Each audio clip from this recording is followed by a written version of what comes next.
તો જેના પાપે 9 લોકો જીવતા ભૂંજાઈ ગયા અને 6 લોકો હોસ્પિટલમાં સારવાર હેઠળ છે તે મેહુલ ડોડિયાના ઘરે પહોંચી ચૂક્યું છે ઝી 24 કલાક। જી હા, સૌથી પહેલા ઝી 24 કલાક પર જુઓ મેહુલ ડોડિયાનું એ ઘર જ્યાં તે રહેતો હતો અને તેના માતા પિતા રહેતા હતા। અમદાવાદના શાહપુરમાં આવેલું ઘર હાલ બંધ હાલતમાં છે। મહિનાઓથી પરિવાર સ્થળાંતરિત થયો હોવાનું સ્થાનિકોનું કહેવું છે।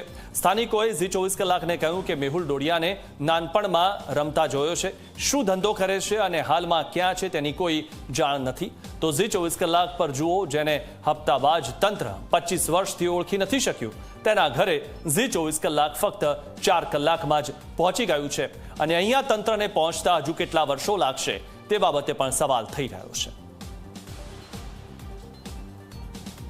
અમદાવાદના વસ્ત્રાલ વિસ્તારમાં ગેરકાયદેસર ધમધમતી ફટાકડાની ફેક્ટરીમાં બ્લાસ્ટ થયો અને આ બ્લાસ્ટમાં 9 લોકોના જીવ ગયા છે।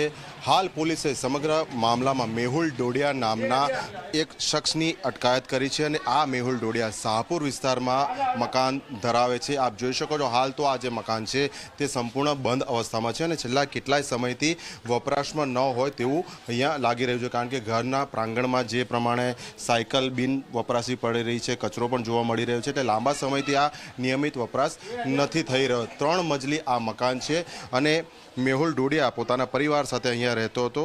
આ સમગ્ર ઘટનામાં જે સ્થળે ફેક્ટરી હતી તેને તેનું અગાઉ લાયસન્સ મળ્યું હતું પરંતુ રદ થઈ ચૂક્યું હતું, એટલે હાલ તો સ્થાનિકો પણ અહીંયા એકઠા થયેલા છે। કેટલાક સ્થાનિક છે, આપણે તેમની સાથે વાત કરીશું કે જે પ્રમાણે આ ઘટના બની બ્લાસ્ટની એમાં મેહુલ ડોડિયાનું નામ આવ્યું છે, આ એનું ઘર છે, તમે કઈ રીતે ઓળખો છો અને શું છે, કેટલા ટાઈમથી અહીંયા રહે છે, નથી રહેતા? સૌથી પહેલાં તો જે ઘટના બની છે એને અમે અમારા શાહપુર વિસ્તારના તરફથી અમે એને વખોડીએ છીએ અને અલ્લાહથી દુઆ કરીએ છીએ કે જે મરી ગયા છે એમને જન્નત નસીબ કરે અને તાત્કાલિક જે ઘાયલ થયા છે એ લોકોને અલ્લાહ પાક જલ્દી વહેલાના વહેલા સાજા કરે। અને હવે રહી મેહુલ ડોડિયાની વાત, તો અહીંયા આ જે મકાન છે અહીંયા મેહુલ ડોડિયા એના પરિવાર સાથે પહેલાં રહેતો હતો, અત્યારે હાલ રહેતો નથી અને અહીંયા હવે ક્યાં રહે છે એ અમારા મોહલ્લામાં કોઈને ખબર પણ નથી। અહીંયા એ બચપનથી અહીંયા આ વિસ્તારની અંદર આખો પરિવાર એમના કુટુંબના સાથે આખા એમના બધા રહેતા હતા, પણ અત્યારે હાલ અહીંયા એ લોકો રહેતા નથી। આ તેઓ ફટાકડા બનાવવાનું કે આ રીતનો ધંધો વ્યવસાય કરે જેવું કોઈ અહીંયા માહિતી હતી અહીંયા તમને?